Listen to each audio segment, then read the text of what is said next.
right, my fervent followers of feuding families, my star-crossed supporters of Shakespeare, gather round, clutch your hearts, and maybe a handkerchief or two, because your resident bard-besotted bookworm, the novel nest, has just staggered, tear-streaked, and utterly captivated from the passionate, poetic, and profoundly painful world of William Shakespeare's Romeo and Juliet. And let me tell you, this isn't just a play, it's a dagger to the soul in the most beautifully tragic way possible.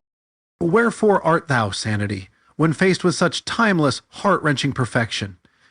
If you think Romeo and Juliet is just some soppy teenage romance that gets quoted a lot on Valentine's Day cards, well, you're missing the fire, the fury, the fate that drives this iconic tragedy. Shakespeare doesn't just tell a love story, he throws you into the boiling cauldron of Verona, where ancient grudges fester, passions ignite like wildfire, and the impulsiveness of youth collides head-on with a destiny that feels as inescapable as the rising sun. So we all know the setup, right? Two households, both alike in dignity, in fair Verona, where we lay our scene, from ancient grudge break to new mutiny, where civil blood makes civil hands unclean. Boom! Shakespeare lays it all out in the prologue. This ain't gonna end well, folks. We've got the Montagues and the Capulets, two families locked in a bitter, bloody feud that poisons the entire city. Enter Romeo Montague. He's moping, he's sighing, he's lovesick for a Rosaline who doesn't want him.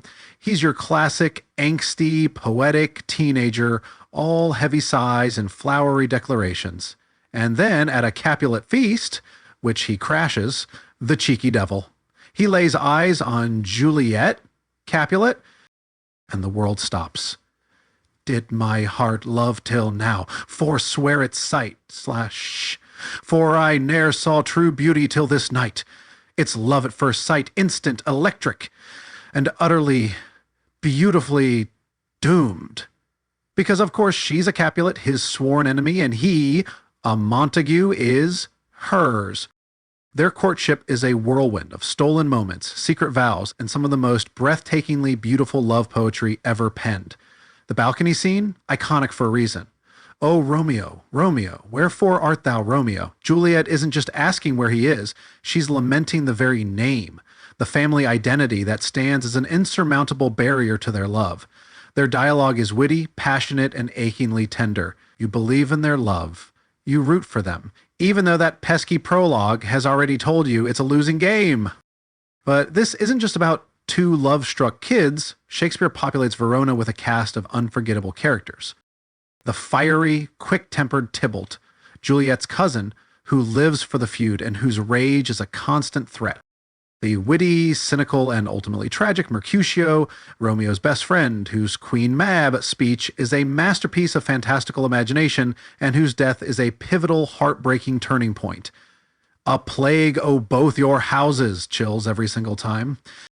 The earthy, bawdy, and loving nurse Juliet's confidante, who provides much of the comic relief but also, in her way, contributes to the tragedy through her pragmatism. The well-meaning but ultimately ineffectual Friar Laurence, who tries to help the young lovers with his secret plans and potions only to see fate twist them into instruments of disaster. The play hurtles forward with a speed that is both exhilarating and terrifying. One moment, Romeo and Juliet are exchanging vows of eternal love. The next, blood is spilled in the streets, Romeo is banished, and a desperate plan involving a sleeping potion is hatched. The impulsiveness of youth, the rash decisions made in the heat of passion or despair, the miscommunications, the terrible coincidences, it's a cascade of if-onlys that lead them, step by tragic step, towards their final, devastating end in the Capulet tomb. And the ending. Oh, that ending. It's a punch to the gut. It's a testament to the destructive power of hatred and the profound, heartbreaking waste of young lives and young love. When Juliet wakes to find Romeo dead beside her and utters, "O happy dagger, this is thy sheath, there rust, and let me die." If that doesn't tear your heart out, I don't know what will. But here's the thing about Romeo and Juliet. It's not just sad. It's also incredibly alive. It's filled with humor, with vibrant wordplay, with the raw energy of youth.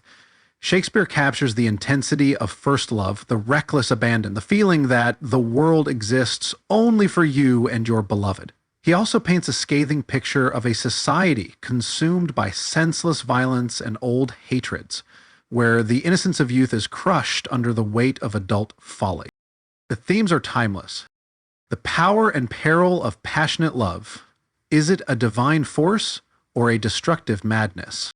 Fate versus free will. Are Romeo and Juliet star-crossed, or do their own choices seal their doom? The conflict between individual desire and societal expectations/family loyalty. The destructiveness of hatred and feuding. The rashness and idealism of youth.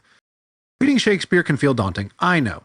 The language is old, the poetry can seem complex, but I implore you, dive in.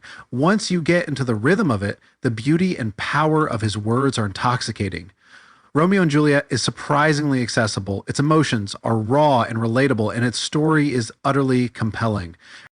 This play has been adapted, reimagined, and parodied countless times, but the original still holds an unmatched power.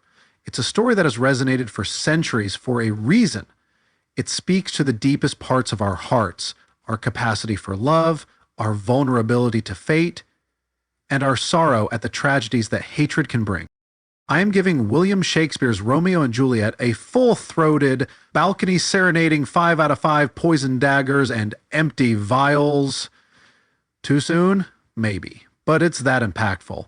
It's a cornerstone of Western literature, a tragedy that will make you weep, and a testament to the enduring power of love, even in the face of utter despair. So, have you ever been swept away by Romeo and Juliet's passion? Whose side were you on in the feud, if any? What's your favorite Shakespearean tragedy? Lay your hearts bare in the comments below. And if this discussion hath pleased thee, smite that like button, subscribe for more adventures in the globe of literature, and ring that bell so thou missest not my next proclamation. Until then, parting is such sweet sorrow that I shall say good night till it be morrow. Go read some Shakespeare.